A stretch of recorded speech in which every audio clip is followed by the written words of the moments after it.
갈라디아서 강의 8번째 시간입니다. 본문 말씀은 갈라디아서 2장 3절로 5절 말씀입니다. 같이 읽겠습니다. 그러나 나와 함께 있는 헬라인 디도까지도 억지로 할례를 받게 하지 아니했으니 이는 가만히 들어온 거짓 형제들 때문이라. 그들이 가만히 들어온 것은 그리스도 예수 안에서 우리가 가진 자유를 엿보고 우리를 종으로 삼고자 함이로되 그들에게 우리가 한시도 복종하지 아니하였으니 이는 복음의 진리가 항상 너희 가운데 있게 하려 함이라. 아멘. 2021년 첫 주일입니다. 보통 역사를 BC와 AD로 나누어 기술하는데 코로나 이후 사람들은 BC와 AC로 불러야 한다고 말하고 있습니다. Before Corona, After Corona라는 거죠. 그만큼 코로나 사태는 전 세계 모든 영역에서 심대한 영향을 끼쳤다고 할 수 있습니다. 그러나 언제나 환경에 잘 적응했던 인간은 이 애프터 코로나 시대 역시 잘 헤쳐나갈 겁니다. 약간의 버퍼링 시간은 있겠지만 이내 새 시대에 걸맞는 삶의 형태를 만들어갈 겁니다. 복음을 아는 우리의 관심은 교회입니다. 코로나는 교회에게도 참으로 많은 것을 가져다주고 또 생각하게 만들었습니다. 전체적으로 보면 불편함을 넘어서 파괴적이라고 할 만큼 지독한 아픔과 충격을 주었지만 복음을 알고 있는 사람들에게는 아픔보다는 복입니다. 왜냐하면 진리에 대한 근본적이고 본질적인 고민을 던져주었기 때문입니다. 코로나에 주일 대예배가 날아가 버렸습니다. 천지가 개벽하기 전에는 포기될 수 없었던 것 같은, 포기될 수 없었을 것 같은 이 주일 예배가 코로나로 인해서 온라인 예배로, 비대면 예배로 대체되었고, 이 온라인 예배에 익숙하지 않았던 사람들은 점차 길어지고 있는 이 코로나 사태로 인해서 이 온라인 예배에 점점 익숙해지고 있습니다. 온라인에 익숙해지면서 이 온라인이 주는 또 편리함에 자신도 모르게 빠져들고 있습니다. 이런 경험은 이 전통적인 교회 형태의 변화를 가져올 수 있는 그런 변수로 작용할 수 있습니다. 이 주일 예배가, 주일 대예배가 교인들에 의해서 무너진 것이 아니라 코로나가 봉쇄한 것이고, 따라서 주일 대예배의 몰락, 이것의 근본적인 책임을 코로나를 막아주지 않은 하나님에게 전가할 수 있는 길이 열렸습니다. 주일날 예배당을 가지 않아도 예배할 수 있는 그런 초유의 경험을 코로나가 해준 겁니다. 그 길을 하나님이 열어주셨다고 해도 틀린 말이 아닐 겁니다. 도저히 중단될 수 없을 것이라 여겼던 일요일 그 예배가 코로나에 허무하게 무너졌습니다. 평생 주일 예배를 빠져본 적이 없었던 분들에게는 엄청난, 어마어마한 충격인 거죠. 한두 번의 비상적인 상황이면 그나마 후폭풍이 없거나 혹은 미미하겠지만 이미 여러 달째 대면 예배가 막혔고 또 앞으로도 한동안 지속될 일입니다. 전통적인 예배가 무너지는 것은 단순히 예배 형태에 대한 혼란뿐 아니라 교회 생활을 전반적으로 되돌아보게 되는 그런 계기로 작용할 수 있습니다. 이에 따른 수많은 의문점들과 또 질문들이 따라 나오게 되는 거란 말입니다. 자, 여기서 가장 큰 질문은 코로나에 왜 하나님은 침묵하셨는가 하는 겁니다. 누구보다도 하나님 스스로가 지켜내셔야 할 이 주일 예배가 막혀버리지 않았습니까?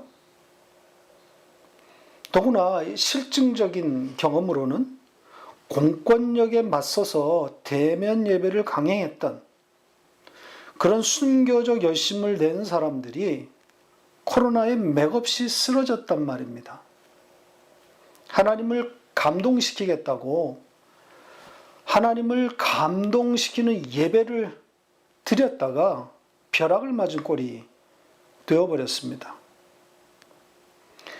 이런 하나님, 이런 예배를 또 이런 예배를 준비하는 사람들을 보호해주지 않은 그 하나님을 앞으로 교인들에게 납득시켜야 하는, 설명해야 하는 과제를 안게 된 겁니다.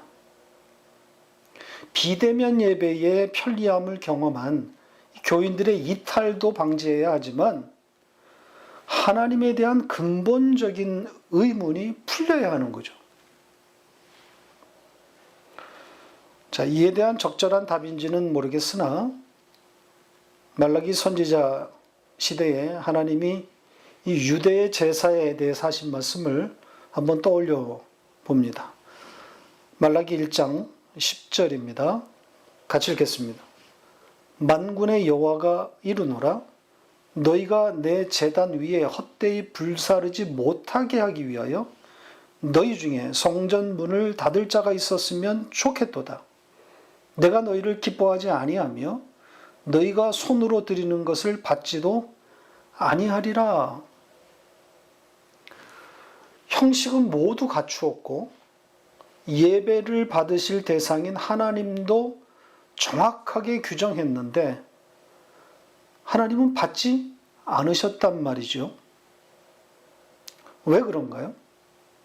제사가 거부당한 이유가 뭡니까? 한 가지가 빠진 거죠. 뭐겠습니까? 예, 예수 그리스도가 빠진 겁니다. 하나님이 받으시는 유일한 제물 어린 양 예수가 빠진 거죠. 면목 없음으로 그렇게 나와서 은혜를 바라는 그런 제사여야 하는데 자기들의 멋진 업적과 화려한 퍼포먼스로 하나님을 감동시켜 보겠다고 한 겁니다. 예수가 빠진 거죠. 그러니 받을 수가 없는 겁니다. 그래서 말라기 선지자를 보내서 제사상을 엎어버리는 겁니다. 예수를 내놓으라는 거죠. 지금도 똑같다 생각합니다. 코로나가 다 엎어버리는 겁니다. 예수의 십자가가 빠진 예배를 꺾어버리는 겁니다. 수천 명의 사람들이 화려한 예배당에 모여서 높은 수준의 찬양을 하는 그런 연주 가운데서 그 감동적인 예배를 코로나가 산산이 무너뜨린 겁니다. 왜요? 예수가 없다는 겁니다. 그들이 부르는 찬송은 찬송이 아니라는 겁니다. 새 노래, 어린 양의 노래가 아니면 찬송이 아닌 거죠. 예수가 없는 십자가가 빠진 교회들의 실상을 코로나가 들춰낸 겁니다. 실상이 드러난 거죠. 자, 그렇다면 왜 이런 일이 일어나는 거겠어요? 하나님의 관심은 딱 한 가지입니다. 뭐겠어요? 네, 당신의 백성, 당신의 택한 백성들 때문인 거죠. 교회를 다 뒤엎고 예배를 중단시킨 것은 그 안에 있는 당신의 택한 백성들 때문입니다. 그들을 부르시는 거죠. 예수가 어디에 있나 한번 보라는 겁니다. 2021년은 우리에게 이런 과제를 안기면서 시작되었습니다. 온 천하에 복음이 말라버렸습니다. 먹을 양식이 없어서 기근이 아니라 말씀이 없어 기근입니다. 우리는 우리에게 임한 이 복음을 전해야 합니다. 어떻게? 어떤 플랫폼을 사용해서 이 복음을 좀 더 알릴 수 있을지 고민하고 있습니다. 자, 오늘 읽은 본문으로 돌아가겠습니다. 3절의 첫 단어가 그러나입니다. 그러니까 앞절의 분위기와 다른 이야기가 시작된다는 거죠. 자, 그렇다면 그 앞의 내용이 뭡니까? 지난주 우리가 살펴보았던 바나바와 바울 그리고 디도가 함께 예루살렘에 올라갔던 이야기죠. 그러니까 예루살렘에 올라간 표면적인 이유는 아마도 헌금, 그러니까 재해헌금, 부조금을 전달하기 위함이었겠지만 바울은 다른 생각을 가지고 올라갔던 거죠. 그래서 이 갈라디아서에는 이 예루살렘을 비롯한 유대의 재해 그리고 그 부조금에 대한 언급이 없는 겁니다. 사도행전을 읽지 않고 이 갈라디아서만 읽은 사람은 바울의 예루살렘 방문 목적을 어떻게 생각하겠습니까? 예, 다른 복음, 유사 복음을 고발하기 위해서 올라갔구나 이렇게 생각하겠죠. 이게 바로 바울이 의도했던 바입니다. 14년간 혹은 그 이상 변방에서 복음을 전하면서 느끼고 경험했던 것들을 정리해서 예루살렘으로 올라간 겁니다. 계시를 받고 계시에 따라서 올라갔다고 하는 말 속에는 그의 비장함을 우리는 엿볼 수 있는 거죠. 그러니까 단순한 방문이 아니라 거대한 싸움을 암시하고 있는 겁니다. 그 싸움의 성격을 잘 담아내고 있는 단어가 아나티뎀이라고 했습니다. 이 말은 넘어진 것, 기울어진 것을 위로 똑바로 세우다라는 뜻이라고 했습니다. 그러니까 복음이 왜곡되어 있다는 전제를 깔고 있는 거죠.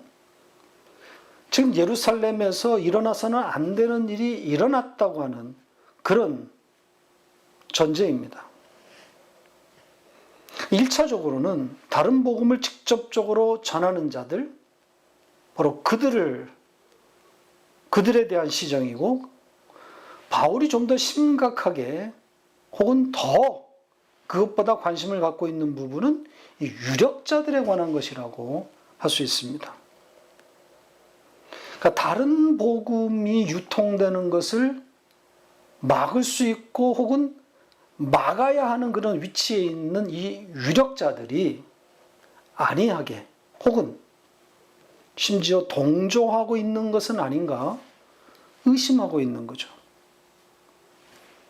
그래서 이 다른 복음, 유사 복음을 이 직접적으로 전하는 자들에게 대해서는 대놓고 아나티데미로 말하고, 유력자들에게는 사사로이 아나티데미 하는 거죠.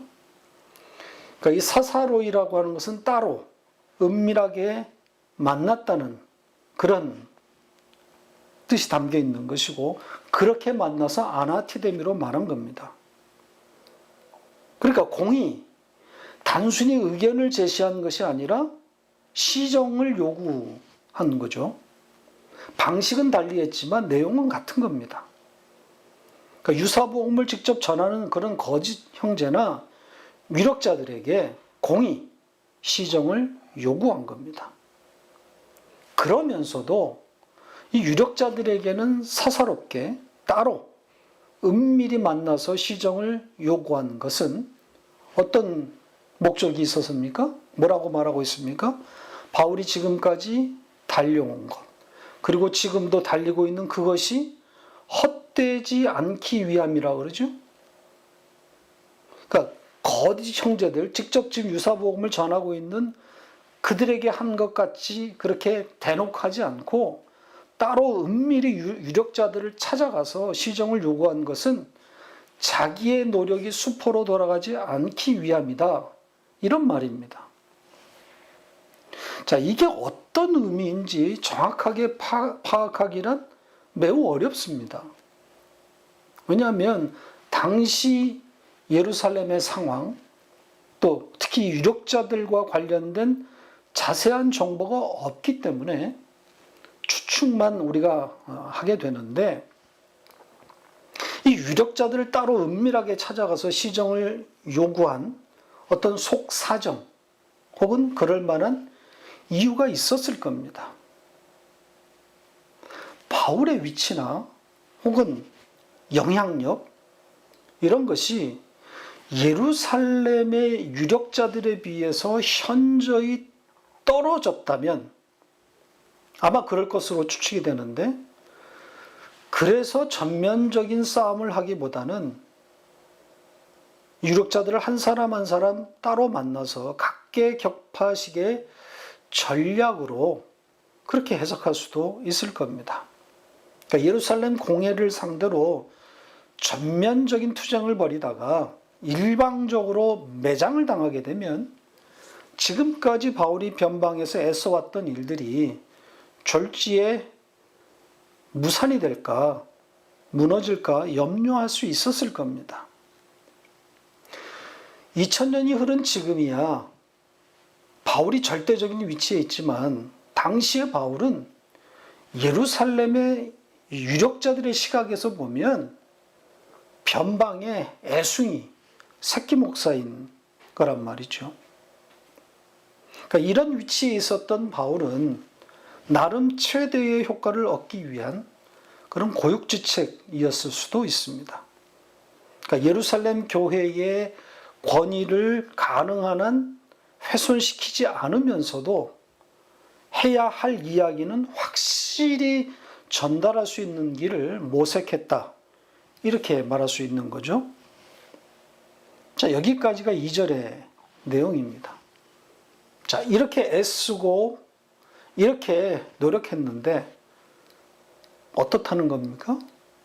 예, 그러나 3절이 그러나로 시작하고 있는 거예요. 잘 먹히지 않았음을 암시하고 있는 겁니다.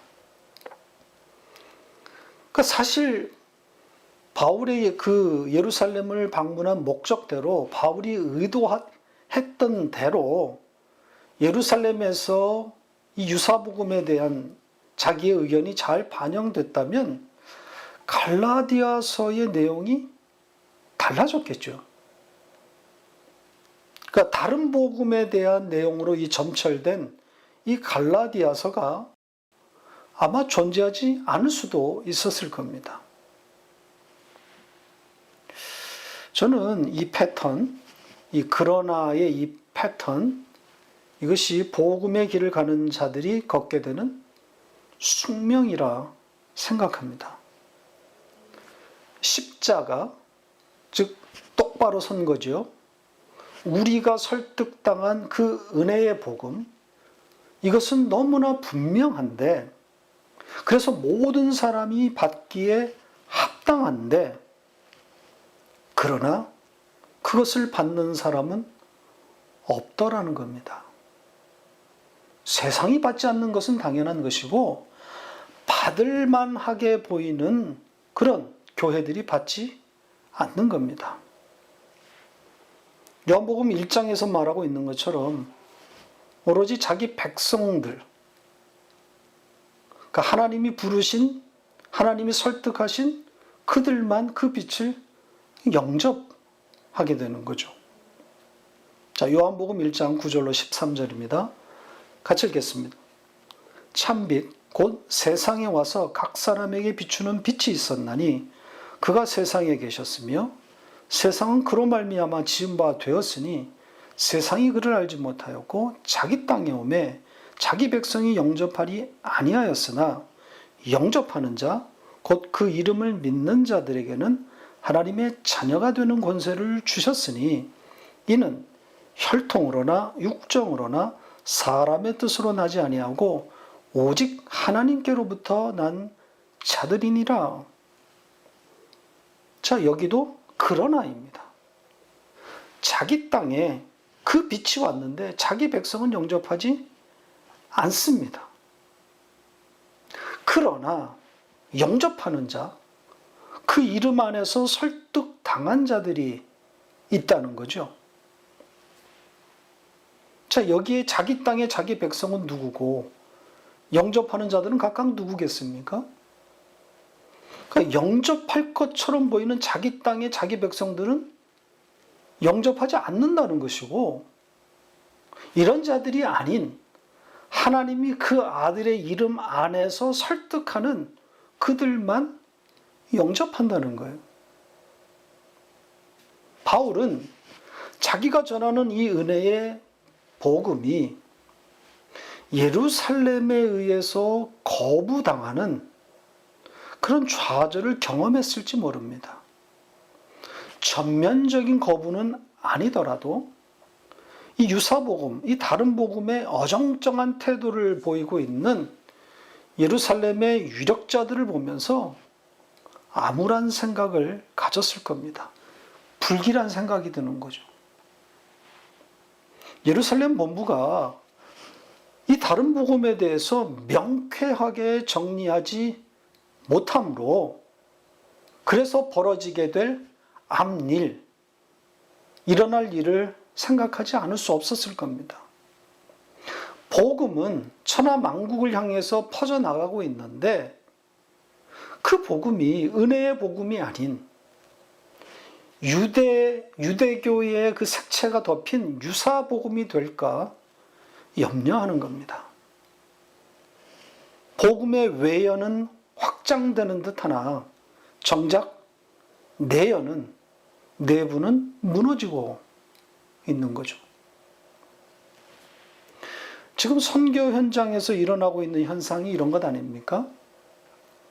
복음을 들고 선교사들이 선교 현장에 들어갔는데, 그래서 사람들은 모았는데 정작 거기에 복음은 없는 겁니다.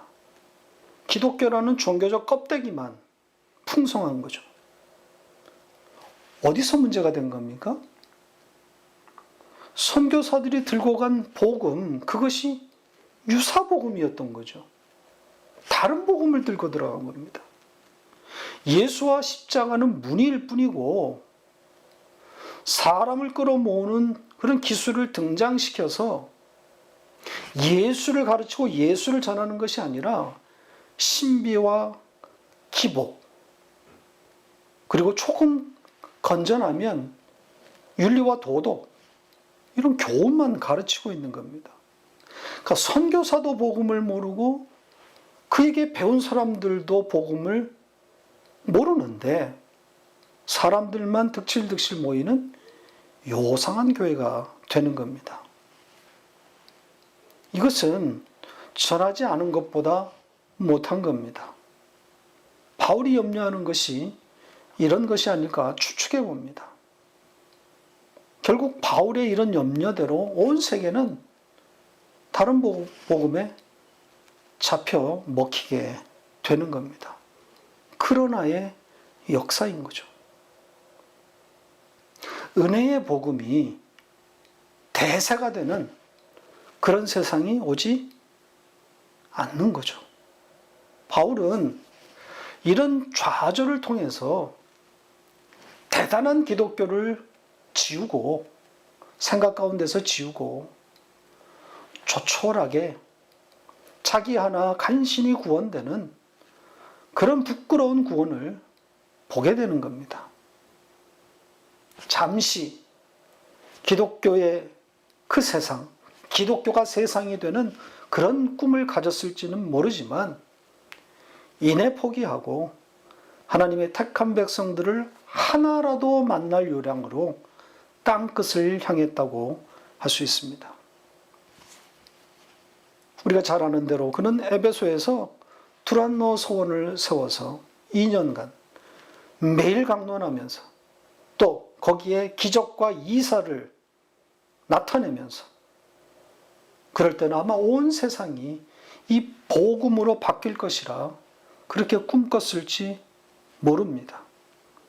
사도행전 19장의 기록대로 아시아의 온 지방의 그 유대인들과 헬라인들이 다 주의 말씀을 들었다고 하니까 그럴만도, 그런 꿈을 꿀만도 했겠죠. 그러나 그 끝은 역시 그러나입니다. 그러나 패턴입니다. 두란노에서 그렇게 배웠던, 그렇게 배출된 그 제자들 다 어디로 갔나요? 주의 말씀을 다 들었다고 했던 그 유대인들과 헬라인들 다 어디로 갔나요? 결국 유사복음에 넘어간 겁니다. 율법주의로의 복귀인 겁니다. 자, 3절에 그러나에 대한 이야기가 좀 길어졌습니다. 자, 바울이 예루살렘의 사도들이나 지도자들인 이 유력자들을 따로 만나서 유사복음의 문제를 강력히 요청했지만 잘 되지 않았음을 암시하는 그런 단어였습니다. 자기의 다름질이 헛되지 않기 위해서 애썼지만 현실은 그렇지 못했다는 암시입니다. 자, 그러면서 제일 먼저 언급한 내용이 디도의 할례 문제입니다. 디도는 헬라인, 즉 유대인의 관점에서 보면 외국인입니다. 그러니까 유대인이 아닌 디도를 바울은 강제로 할례를 받지 않도록 했다. 이런 내용입니다. 그러니까 이게 어떤 일이 있었다는 암시입니까? 누군가가 디도에게 할례 받을 것을 요구했다는 거죠. 그 사람이 누구라는 겁니까? 4절에 나오는 가만히 들어온 거짓 형제들, 이들이거나 혹은 적어도 이들의 영향을 받은 어떤 사람들이겠죠. 그러니까 디도가 이 상황에서, 이런 요구가 있는 상황에서, 혹은 바울이 그런 할례를 받지 않도록 한 그런 상황에서 실제로 디도가 할례를 받았는지 혹은 받지 않았는지 이건 그렇게 중요한 문제가 아닙니다. 지금 여기서 바울이 말하고 싶어 하는 것은 강제적으로 할례 받지는 않도록 그렇게 했다는 거예요. 자신의 의지가 아닌 자발적이지 않은 외부의 영향이나 간섭 등을 배제시켰다는 거죠. 지금 바울이 뭘 고발하는 거겠어요? 그러니까 외국인도 할례를 받아야 하는 것이 아닌가 할 정도로 그만큼 유사복음이 예루살렘에서 막강한 힘을 행사하고 있다, 이런 이야기를 하고 있는 겁니다. 외국인조차도 할례를 받아야 하는 것이 아닌가. 그걸 고민할 정도로, 문제가 될 정도로 예루살렘이 심각한 상황이라는 거죠. 결국 안디옥에서 일어난 이 외국인에 대한 할례 의무에 대한 논쟁은 예루살렘 총회로 옮겨가서 다루게 됩니다. 사도행전 15장에 자세한 내용이 기록되어 있습니다. 자, 할례 문제를 다루는 예루살렘의 분위기를 잘 보여주는 그런 대목이 있습니다. 사도행전 15장 6절, 7절 상반절입니다. 같이 읽겠습니다.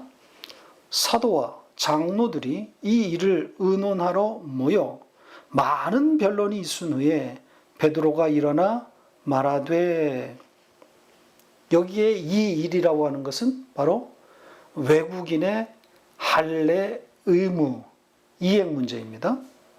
근데 여기에 많은 변론이 있었다 그러죠. 많은 말이 있었다는 말입니다. 그러니까 결론이 잘 안 난다는 거예요. 그래서 베드로가 자기가 경험한 그 이방인의 구원에 대한 이야기를 꺼내게 되는 것인데, 이것은 그만큼 유대주의 벽이 높다는 그런 의미일 겁니다.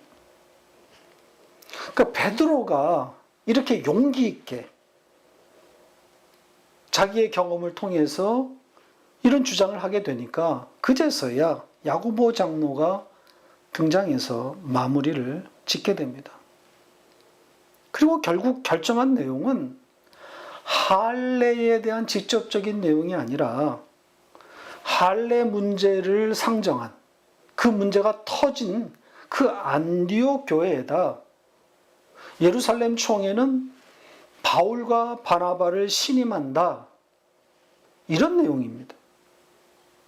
그러니까 외국인의 할례를 요구해서는 안 된다, 이런 결정문이 아니고, 그런 결정문은 없고, 안디옥의 이 두 사도를 예루살렘 총회는 재신임한다, 이 정도에서 마무리하고 있는 거죠.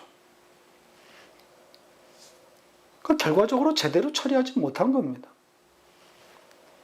안디옥 교회가 상정한 문제를 어정쩡하게 덮은꼴이 된 겁니다. 바울이 요구한, 그리고 바울이 기대한 바가 뭐겠습니까? 자, 사도행전 15장 1절 2절입니다. 같이 읽겠습니다. 어떤 사람들이 유대로부터 내려와서 형제들을 가르치되 너희가 모세의 법대로 할례를 받지 아니하면 능히 구원을 받지 못하리라 하니 바울 및 바나바와 그들 사이에 적지 아니한 다툼과 변론이 일어난지라. 형제들이 이 문제에 대하여 바울과 바나바 및 그 중에 몇 사람을 예루살렘에 있는 사도와 장로들에게 보내기로 작정하니라. 어떤 문제입니까? 유사복음의 내용이 지금 나와 있지 않습니까? 할례를 받지 아니하면 구원이 없다. 엄청난 그런 내용이란 말입니다. 그러니까 이런 사람들을 처단해달라는 요구거든요. 왜요? 이건 안디옥의 문제만이 아니기 때문입니다. 이들이 안디옥에만 전파하고 다니겠냐고요. 온 동네를 쑤시고 다니면서 이것을 전하게 될 텐데 그것을 막아야 하는 겁니다. 그럼에도 불구하고 예루살렘 총회가 제대로 대처하지 못한 겁니다. 바울과 바나바를 재신임하는 정도에서 끝날 문제가 아닌 거죠. 그걸 넘어서 할례를 받아야 구원이 있다고 가르치는 자들을 제명하고 그들이 전파하는 복음은 유사복음이다, 다른 복음이었다, 이것을 온 천하에 공포해야 되는 거죠. 이걸 못한 겁니다. 그래서 바울은 그러나 라고 말하고 있는 거예요. 그러면서 이 길이 절대 쉬운 길이 아니구나. 율법주의가 얼마나 그 뿌리가 단단하고 깊은지 절감했을 겁니다. 그런 절망감과 깊은 우려를 이 갈라디아서에 담아 놓았다고 생각할 수 있습니다. 학자에 따라서 이 갈라디아서를 바울이 기록한 시기가 분분합니다. 일부 학자들은 갈라디아서가 주 49년에 열린 지금 이 예루살렘 총회, 할례 문제를 다룬 이 총회 이전에 기록된 서신이라고 그렇게 추정합니다. 그러니까 외국인의 할례 문제를 다룬 이 예루살렘 총회를 바울이 아직 보지 못한 상태, 아직 경험하지 않은 상태에서 갈라디아서를 썼다는 거죠. 그러니까 예루살렘 총회를 경험했다면 굳이 바울이 이런 이야기를 적지 않았을 거라는 겁니다. 이미 끝난 문제라는 거죠. 그러니까 예루살렘 총회가 할례에 대한 그런대로 나름대로 부정적인 결정을 했는데 굳이 디도의 할례 이야기를 적을 필요가 있겠냐는 겁니다. 그럴까요? 다수의 학자들은 갈라디아서의 저작 시기를 한참 뒤로 보고 있습니다. 그러니까 예루살렘 총회 이전에 갈라디아서가 작성되려면 적어도 바울의 1차 전도 여행 때 갈라디아 지방이 포함되어야 가능한 것인데 일반적으로 바울의 갈라디아 개척은 2차 혹은 3차 여행 때가 되어서야 일어났다고 그렇게 보고 있기 때문에 예루살렘 총회 한참 후에 갈라디아서가 기록되었다라는 주장이 일반적입니다. 자, 이런 과정에서 보면 바울은 지금 예루살렘의 그 총회의 결정을 받아들고서도 이 디도의 할례 문제를 거론했다는 건데 그럼 바울의 의도가 궁금해지는 거죠. 뭐겠어요? 예루살렘의 결정을 원망하는 겁니다. 만족한 결과가 아니라는 거죠. 예루살렘 총회는 좀 더 명확하고 단호하게 대처해야 했어야 했다. 이런 생각을 갖고 있는 거죠. 그러니까 예루살렘의 밋밋한 대처가 결국 교회를 말아먹고 있는 것을 보고 있기 때문입니다. 그러니까 예루살렘 총회의 결정에도 불구하고 이 유대적 율법주의가 활개를 치고 있는 겁니다. 그리고 바울로서는 역부족인 상황에 놓이게 되는 거죠. 어떻게 보면 몰리고 있는 겁니다. 이런 심정을 담아서 절절함으로 편지를 쓰고 있는 겁니다. 이미 대세가 되어버린, 그렇게 흘러가고 있는 이 율법주의에 맞서서 처절한 심정으로 글을 남기고 있는 겁니다.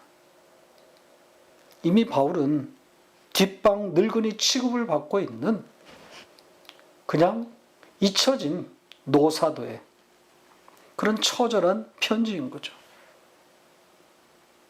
바울이 위대한 승리를 그리면서 기독교의 세상을 꿈꿨다고 생각하면 오해입니다. 비전을 말하고 있는 목사들이 자신들의 희망사항을 억지로 끼워 맞추려고 바울을 그렇게 그려놓고 있는데 바울의 실상은 그게 아니라니까요. 바울은 그냥 거지입니다. 자기에게 배웠던 사람들이 오히려 자기 선생과 그가 전한 그 사상, 그 십자가의 도를 부끄러워하는 그런 처지에 몰렸던 사람입니다. 주류가 환영하지 않는 그런 삶을 살다 간 겁니다. 율법주의자들에 의해서 십자가에 매달렸던 예수처럼 바울도 정확히 같은 길을 간 겁니다. 율법을 까다가 율법에 깔려 죽은 겁니다. 오늘날의 교회들이 예수를 말하지만 예수의 복음이 없는 것처럼 바울도 바울의 복음을 저마다 말하고 있지만 그가 전한 그 은혜의 복음은 교회에서 찾아볼 수가 없습니다. 다 율법주의에 막힌 겁니다. 자, 4절을 다 다루지 못했는데 오늘은 여기서 마쳐야 할 것 같습니다. 다음 시간에 진리가 주는 그 자유, 그 자유의 가치에 대한 이야기로 시작할까 합니다. 말씀을 맺겠습니다. 바울의 복음, 이 은혜의 복음은 당신의 백성들을 외로운 자리로 끌고 갑니다. 세상과 자신에 대한 희망을 깨부수는 그런 방향으로 인도합니다. 왜 그렇겠습니까? 그래야 하나님께 기댈 수 있기 때문입니다. 외로움인데 사실은 외로움이 아닌 거죠. 하나님 안에서, 복음 안에서 외로움은 없는 겁니다. 가족과 함께 있는 것이 즐겁고 따뜻한 집과 좋은 음식을 대하면 기분이 좋아지고, 넉넉한 돈이 있어서 원하는 것을 사면 흥분되고, 또 여행이라도 떠나게 되면 대자연에서 얻게 되는 행복감을 맛보기도 하지만, 그래서 우리는 이런 환경에 놓였으면 하는 그런 기대와 바람을 갖기도 하지만, 적어도 이런 것들이 기쁨이나 행복이라 생각하지는 않는 그런 우리들입니다. 그래서 구하지 않게 되는 거죠. 주어지면 주어지는 대로, 없으면 없는 대로 가는 것이고, 이런 것에 따라서 중심이 흔들리지 않기 위해서, 흔들리지 않도록 기쁨과 행복이신 하나님을 구하게 되는 거죠. 2021년 첫 주일인데 이런 마음을 담아 기도하기를 바랍니다. 하나님이 주실 수밖에 없는 그런 기도 말입니다. 진리를 향한 기도, 진리가 주는 자유를 구하기 바랍니다. 진리 안에서는 외로움이 없습니다. 그 하나님, 그 말씀, 그 로고스 안에서의 그 진짜 자유를 만끽하는 복된 2021년이 되기를 바랍니다.